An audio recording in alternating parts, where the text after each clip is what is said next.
अस्सलाम वालेकुम dear students, कैसे हैं आप सब? पढ़ाई अच्छे से चल रही है?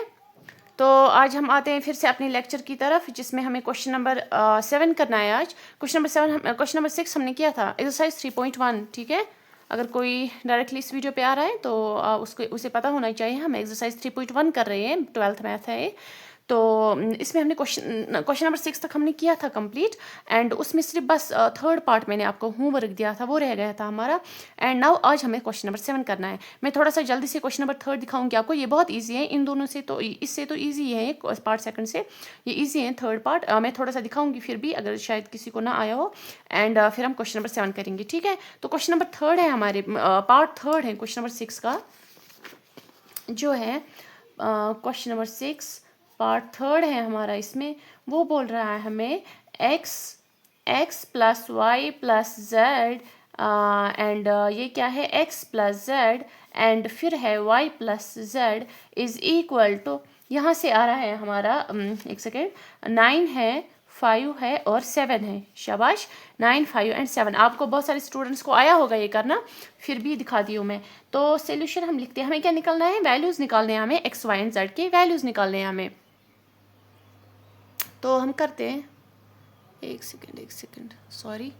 तो हम लिखते हैं पहले, जो इक्वेशंस हमारी बन रही है यहाँ पे, x plus y plus z, वो किसके बराबर आ रहा है, 9 के बराबर।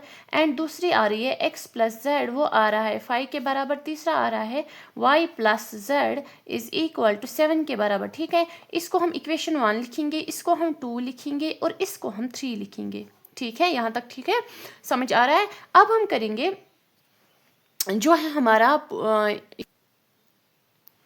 जो हमारी इक्वेशन सेकंड है, या सेकंड या थर्ड, हम इनको इसमें सब्स्टिट्यूट करेंगे, मतलब इसमें डालेंगे इनके वैल्यूज़, फिर देखते हैं हमें क्या निकल आएगा। ठीक है, हम फर्स्ट करेंगे हम सब्स्टिट्यूट,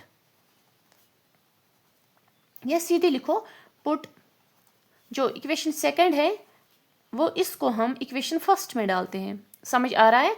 तो इक्वेशन फर्स्ट क्या है हमारे पास, वो है x plus y plus Z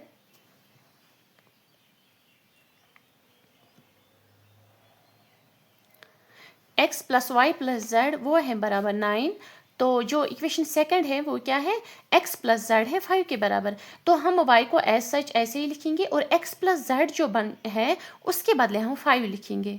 समझ आ रहा है? यहाँ पे कंफ्यूजन नहीं होनी चाहिए, ये इजी है। y is equal to 9 minus 5 करो, वो क्या आएगा, y is equal to 9 minus 5 करो, वो आ रहा है 4। दैट मीन्स y का वैल्यू हमें 4 आ रहा है। अब हम करेंगे दूसरी चीज़, जो ये थर्ड मतलब इक्वेशन है, उसको भी हम करेंगे किस में, पुट इक्वेशन 3 इन किस, इक्वेशन फर्स्ट में डालेंगे। ठीक है, जो इक्वेशन फर्स्ट है वो क्या हमारे पास, x plus y plus z is equal to 9। जो इक्वेशन 3 है हमारे पास वो क्या है, y प्लस जेड। तो x तो एज सच ऐसे ही रहेगा, है ना, x प्लस, तो y प्लस जेड के बदले 7 लिखेंगे। शाबाश, यहाँ से 9 रहेगा। And x is equal to 9, इस 7 को इधर लाओ, क्या आएगा, शाबाश लाया इधर, तो x रहेगा हमारे पास। 9 माइनस 7 करो, क्या आएगा, 7, 8 एंड 9, तो 2 ही रहेगा। That means x is equal to 2। ठीक है, तो x का वैल्यू हमें 2 आया और y का वैल्यू हमें क्या आया, 4 आया। इतना समझ आ रहा है? शाबाश। अब हमें निकालना है, अब हमें निकालना है z का वैल्यू।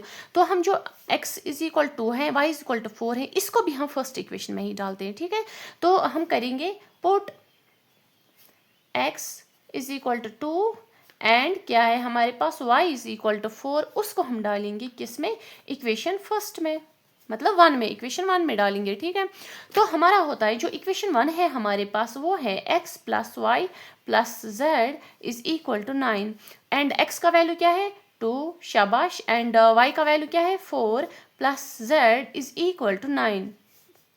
देयरफॉर हमें क्या मिल रहा है, अगर हम इसको सॉल्व करेंगे तो 4 प्लस 2 क्या हुआ, 6, 6 प्लस z आया 9 के बराबर। देयरफॉर जो हमें z मिल रहा है वो निकल आ रहा है 9 माइनस 6 करो, वो क्या आएगा, इज इक्वल टू 3, है ना, तो 3 आ रहा है ना, एक सेकंड में चेक करूं, तो z इज इक्वल टू 3, हाँ ये z इज इक्वल टू 3 के बराबर आ रहा है। देयरफॉर क्या आ रहा है हमें, x इज इक्वल टू 2 और y क्या आ रहा है, y आ रहा है 4 के बराबर एंड z आ रहा है हमारा 3 के बराबर, ठीक है, x2 y4 and z is equal to 3। तो ये हमारा क्वेश्चन नंबर 6 हुआ कंप्लीट। इसी के साथ अब हमें करना है, तो अब हमें करना है क्वेश्चन नंबर 7। चलो करते हैं हम क्वेश्चन नंबर 7।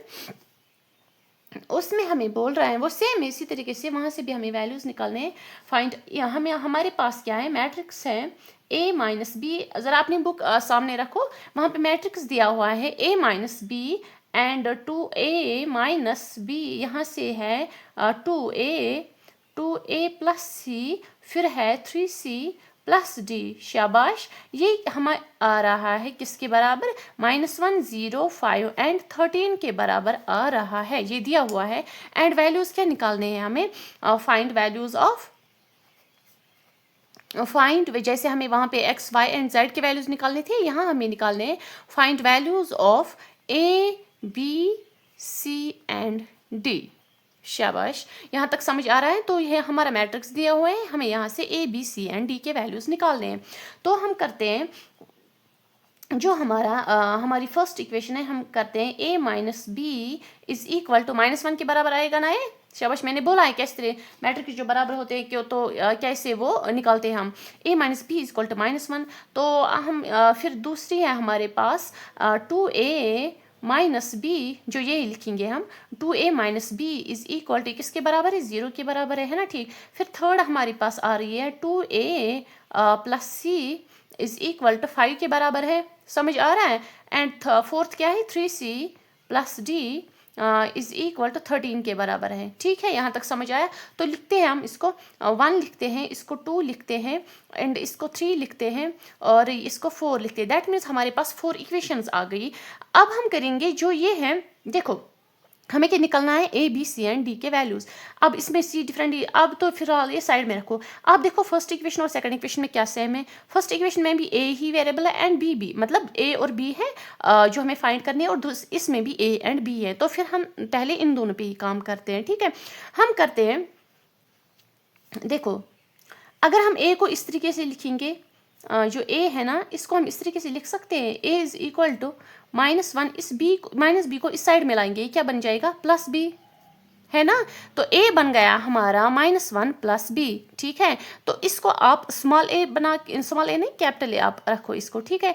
अब इस a क्या है, -1 प्लस b, इसको हम पुट करेंगे किस इक्वेशन में, इक्वेशन सेकंड में। वहाँ से क्या मिल जाएगा हमें b मिल जाएगा, b का वैल्यू हमें मिल जाएगा। देखो कैसे हम करेंगे, put equation A, capital A है यहाँ पे, इन किस इक्वेशन में, इक्वेशन सेकंड में, इन 2। तो हम क्या करेंगे, सेकंड क्या है हमारे पास, देयरफॉर हमारे पास क्या है, सेकंड इक्वेशन है हमारे पास 2a minus B is equal to 0।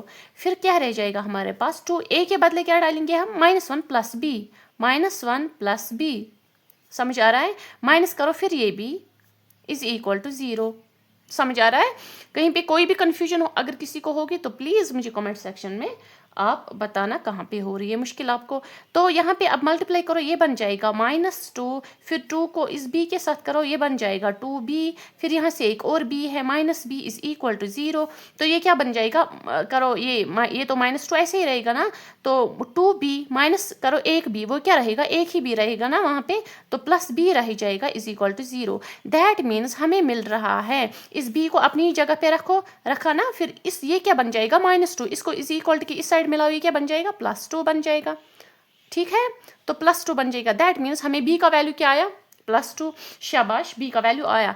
अब हम क्या हम a का वैल्यू भी निकालते हैं। अब इस b का वैल्यू जो है ये हम करेंगे, ये हम डालेंगे इसी इक्वेशन a में डालो, देखो क्या निकलता है। हम क्या करेंगे, b का वैल्यू इसमें डालो बाय पुटिंग, या इसी तरीके से लिखो, हम क्या करेंगे, put b is equal to जो +2 के बराबर है इन इक्वेशन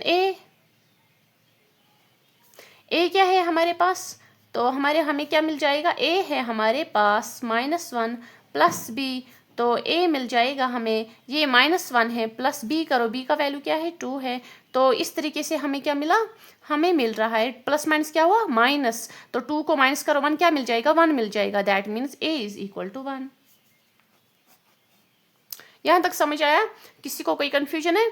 शाबाश। अब हमें a और b भी मिल गया, हमें क्या निकालना है a b c and d। a b तो हमें मिल गया a1 b2, अब हमें c और d निकालना है, ठीक है, c और d निकालना है। क्या हम कर सकते हैं अब c वाली इक्वेशन देखो जिसमें c वेरिएबल है, मतलब जो फाइंड हमें करना है a प्लस c जो है वो 5 के बराबर है ना। तो अगर हमें c निकालना है तो हमें कौन सा वैल्यू यहाँ पे डालना है, तो तब जाके हमें c का वैल्यू मिलेगा। शाबाश, बोलो हमें क्या है 2a plus c is equal to 5। हम क्या करते हैं इस इक्वेशन में हम डालते हैं a का वैल्यू, और a का वैल्यू तो हमने निकाला है ना, निकाला है हमने a का वैल्यू। तो हम करते हैं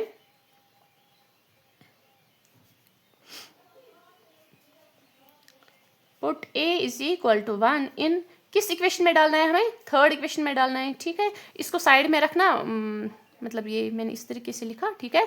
तो 3 में डालेंगे हमें क्या मिलेगा, तो हमें मिलेगा जो इक्वेशन है हमारे पास 2a plus c is equal to 5, a क्या है 1, 2 into 1 plus c is equal to 5, तो हमें मिल रहा है c इज इक्वल टू 5, ये है ना 2 1s are 2, तो 2 को इस यहाँ इस साइड में लाओ, ये क्या बन जाएगा 2 5 माइनस 2, ये मिलेगा हमें c इज इक्वल टू 3। अब कितना ईजी है बोलो, है ना, बहुत इजी। इसी तरीके से हमें डी निकालना है। अब क्या निकाला हमने, ए भी निकाला हमने, बी भी निकाला हमने, है ना, ए और बी निकाला हमने और सी भी निकाला। अब हमें निकालना है डी का वैल्यू। अब देखो वो इक्वेशन जिसमें डी है ना, ये equation 3c plus d is equal to 13, ये है हमारी इक्वेशन। इसमें आप देखो हमें कौन सा वैल्यू फाइंड करना है, डी का वैल्यू। अगर ये फाइंड करना है हमें तो हमें कौन सा वैल्यू इसमें डालना है, c का वैल्यू। शाबाश, हमें इसमें c का वैल्यू डालना है। तो हम करेंगे c का वैल्यू इसमें डालते हैं, फिर देखते हैं क्या करें, क्या होता है, क्या निकलता है आंसर हमारा। पुट क्या है हमें c का value is equal to 3 in equation, किस इक्वेशन में 4 में, है ना। यहाँ तक समझ आ रहा है? तो हमें मिल रहा है 3c plus d is equal to 13, तो 3 इंटू सी का वैल्यू क्या है 3, शाबाश, plus d is equal to 13, तो ये मिल जाएगा हमें डी तो ऐसे ही रहेगा, एंड यहाँ से 13, ये 3 इंटू 3 9, इसको इस साइड में लाओ 9, तो हमें मिल रहा है d is equal to 13 minus 9 करो क्या मिल जाएगा 4 मिल जाएगा, ठीक है, 4 मिल जाएगा। दैट मीन्स हमें d का वैल्यू क्या आया 4 आया, a का वैल्यू 1 आया, शाबाश, b का वैल्यू 2 आया, c का वैल्यू 3 आया, एंड d का वैल्यू हमें 4 आया, ठीक है। यहाँ तक समझ आया? ये यहाँ से ये इसका वैल्यू है, तो इसको ठीक तरीके से लिखना। तो ये कितना इजी था ये क्वेश्चन नंबर 7। इसमें बस वैल्यूज़ नहीं, जैसे एक्स वाई एंड जेड के वैल्यूज़ निकालते हैं वैसे हमें ए बी और सी के वैल्यूज़ निकालने हैं। देखो इसको अच्छे से लिखना थोड़ा सा, पहले ए का वैल्यू निकालो, फिर बी का वैल्यू, यहाँ से ए बी का वैल्यू निकालो, फिर सी और डी का वैल्यू निकालो, ठीक है। अब आ रहा है अब हमें करना है क्वेश्चन नंबर 8 9 एंड 10 निकालना है हमें। क्वेश्चन नंबर 8 9 एंड 10 करना है हमें। तो क्वेश्चन नंबर 8 हमें बोल रहा है, देखो क्वेश्चन नंबर 8 है, इफ ए जो ए है मैट्रिक्स, सॉरी आपको नहीं दिख रहा है शायद, तो मैट्रिक्स ए जो है A of A I J M cross N is square matrix. If मैंने क्या बोला था स्क्वायर मैट्रिक्स कब होता है, अगर एक मैट्रिक्स दिया हुआ है तो वो कब स्क्वायर मैट्रिक्स होता है, अगर उसका ऑर्डर क्या होना चाहिए, नंबर ऑफ जो ऑर्डर उसका होता है उसमें number of rose and number of columns equal होने चाहिए। तो इसमें देखो number of rose and number of columns कौन से इक्वल है, वो तो सी पार्ट हुआ, ठीक है। अगर किसी को नहीं आया थोड़ा सा खुद इस पे वर्क करो, ट्राई करो, ये आ जाएगा, कोई मुश्किल नहीं है। फिर है हमारा question number 9 and 10। Question number 9 हमें बोल रहा है,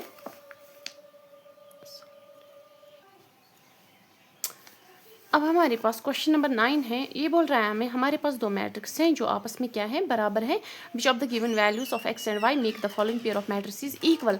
हमें देखना है, हमें एक्स और वाई के वो वैल्यूज देने हैं यहाँ पे कि हमें ये इक्वल आ जाए, ठीक है, ये दोनों इक्वल है, मतलब मैट्रिसेस इक्वल है, हमें कोरस्पॉन्डिंग एलिमेंट्स दिखाने हैं, दैट मीन्स हमें एक्स एंड वाई के वैल्यूज निकालने हैं, ठीक है। तो हम करते हैं, मैंने ये क्वेश्चन लिखा है यहाँ पे, मैंने ये क्वेश्चन यहाँ पे लिखा है, ये तो ऑब्जेक्टिव टाइप है ना, तो इसमें वो आंसर लिखने में बस हमें फाइंड करना है। तो हम पहले x का वैल्यू फाइंड करते हैं, हम देखते हैं x का वैल्यू क्या निकल आएगा हमारा, x क्या है, तो ये क्या है यहाँ पे 3x + 7 इज इक्वल टू, तो 0 के बराबर है ना।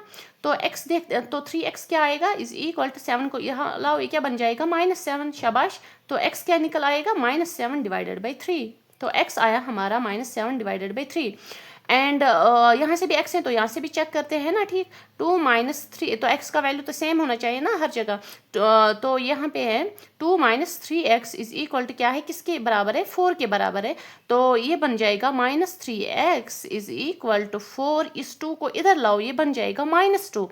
तो -3x इज इक्वल टू ये बन जाएगा 2, 4 - 2 2, तो x मिल जाएगा हमें 2 डिवाइडेड बाई 3 है ना, तो -2 डिवाइडेड बाई 3।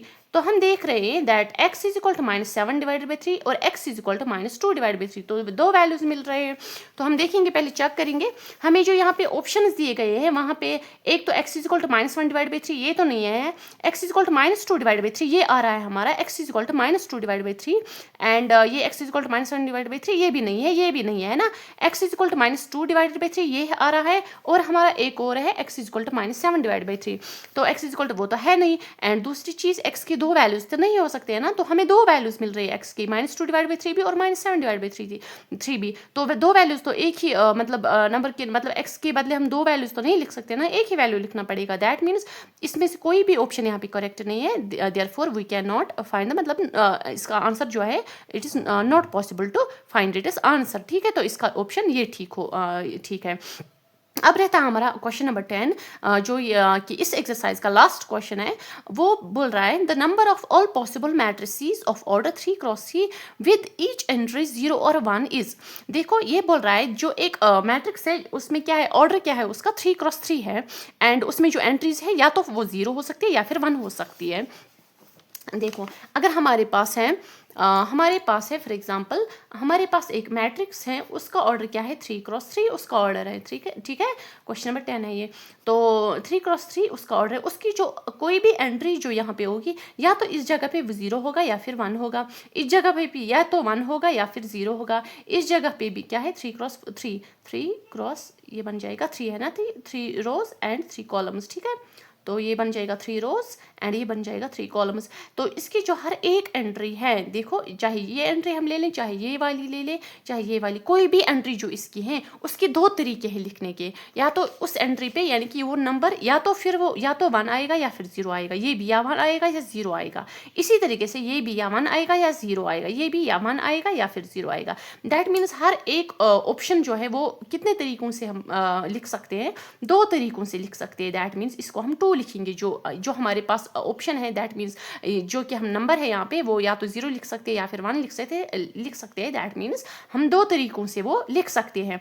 तो 3 × 3 क्या हुआ 9, दैट मीन्स इसमें 9 नंबर ऑफ एलिमेंट्स होंगे, उसका मतलब हुआ जो इसमें 9 एलिमेंट्स है, कितने हैं इसमें 9 है ना, 3 × 3 है ना 9 ऑर्डर हमें क्वेश्चन देखो क्वेश्चन नंबर 10 उसमें लिखा है, तो 1 2 3 4 5 6 7 8 9, तो हमारे पास जो 9 एलिमेंट्स है या 9 एंट्रीज बोलो या 9 मेंबर्स बोलो, इसके जो भी है इसके 9, उनको हम उनमें से जो हर एक एंट्री है उसको हम 2 तरीकों से लिख सकते हैं। तो इसको हम यहाँ पे ये फॉर्मूला लगाएंगे दैट 2 raised to power 9, ठीक है, समझ आ रहा है। दैट मीन जो 9 एलिमेंट्स है उनको हम 2 तरीकों से लिख सकते हैं, वो बन जाता है हमारा 512 शायद, हाँ 512 बन जाता है हमारा वो, इसी कॉल जब ऐसे करेंगे 2 × 2 × 2 × 2, इसी तरह 9 टाइम्स 1 2 3 4 5 6 7 8 एंड 9, तो 9 टाइम्स ये है ना 2 raised to power 9, ये समझ आया है 2 कहाँ से आया और ये 9 कहाँ से आया, ये समझ आ जाना चाहिए। मैंने बोला अभी मैंने एक्सप्लेन किया,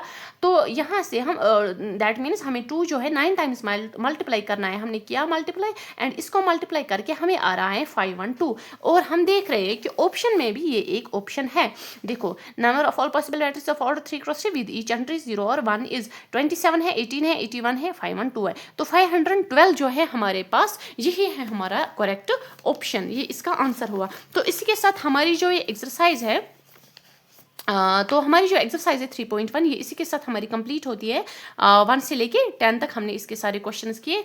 नाउ इंशाल्लाह हम नेक्स्ट एक्सरसाइज भी करेंगे जल्दी, तो बाकी आप पढ़ते रहिए अच्छे से एंड सपोर्ट करते रहिए। Thank you.